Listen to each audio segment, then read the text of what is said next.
Just what we need. Another revenge story. So many fish in the sea.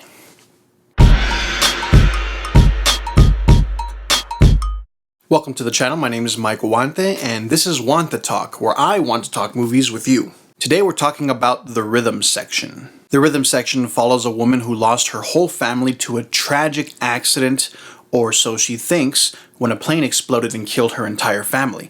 She soon discovers that it was caused by terrorists and goes on a quest for revenge. But then you get into the story and it's a little bit more complicated than that.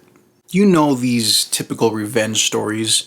Someone loses a family member, they go on a mission for revenge. It's like a recycled Punisher story. It's a recycled Taxi Driver story. It's a recycled all of it.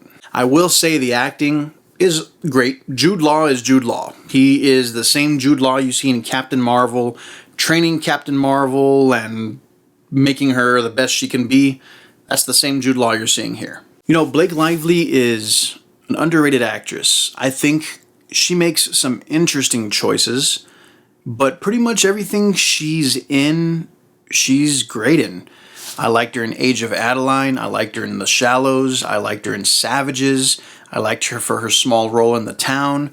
And this is no exception. I mean, her acting is great. And she's giving it her all. I just don't think the script gave her enough to really make a connection. And I think the connection's really lost with the interaction between all the characters. Everyone has a story. Everyone has a part to play. Everyone has a purpose. But it's like there's no feeling behind it. Blake Lively brings the most feeling because she lost her family, and we get glimpses of her family in these flashbacks.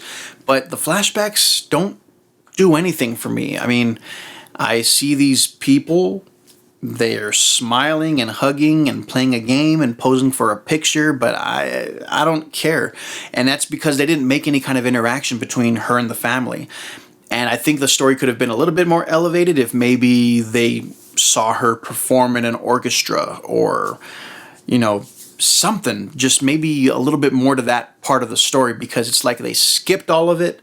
They skipped all of the emotion that was needed to drive the story, and they just kind of jumped right into it and said, okay, she lost her family, go. The editing was a little weird for me too. There were camera shots that were shot like point of views, so as if she was walking around and talking and looking at people, but then it would show her and then it would come back to a point of view or a POV, and I was kind of like, who's the one looking at everybody and why are they doing this? And sometimes it worked, and I think it could have worked if they were consistent with that. But they just jumped around too much within a moment, and it was kind of like, okay, I don't know what's going on. I don't know whose point of view we're going through. Why are we looking at the person we thought the point of view was from? And that kind of threw me off. There were also some weird editing choices in moments where I felt like maybe the director thought the audience needed more scenes to kind of see where the moment was going, and I think he could have cut a lot of it out. And the film's not that long, but the way it was shot made it feel kind of long. I really don't know how to explain it, but there were moments where it dragged. Then there were moments where you were like, oh shit, this is awesome. And then it just drags again. And it's kind of all over the place. The pacing is off. The best moments in the film are the long shots. There's a long shot where Blake Lively and Jude Law fight each other, and it's shot like one long shot. So there's no shaky camera. He picks a fight with her because she says, when are you going to train me to fight? So he just starts kicking her ass, and she's just trying to defend herself because she has no fighting skills.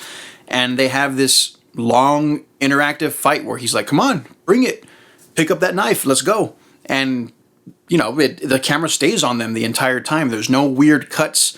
There's nothing weird about the shot. It was shot amazingly. And then they did it again in this car chase scene where you're in the passenger seat and you're looking at her driving and trying to escape these guys, and the camera turns around and then you see people chasing her and they're shooting at her, and you see her reaction, and then you see the car getting pushed around. And it's just one seamless shot, and you're like, holy crap.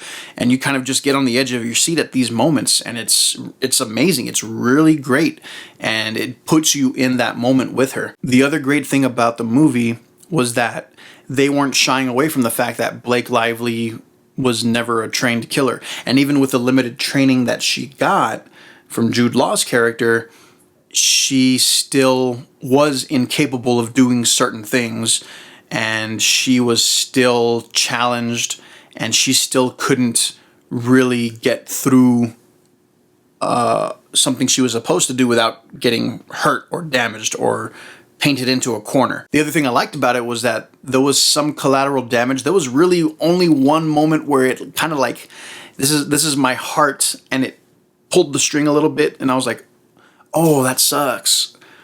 But that was really the only moment in the whole film where I felt like, oh, damn, that really sucked. And after that, before and after that particular scene, I was like, well, that's it. That's my only human connection to this story. The best way I can explain the movie is that there's a body on a gurney. It's kind of lifeless. There's no emotion to it. And then all of a sudden they get a defibrillator and they're all like, clear. And then there's action, and you're like, oh, whoa, this is cool. And then, oh no, we lost him. Beep. And then there's nothing really happening again. And then all of a sudden, clear. Then they inject this random soundtrack, and you're like, oh, that's a good song. And you're paying attention to see, okay, what's going to happen next?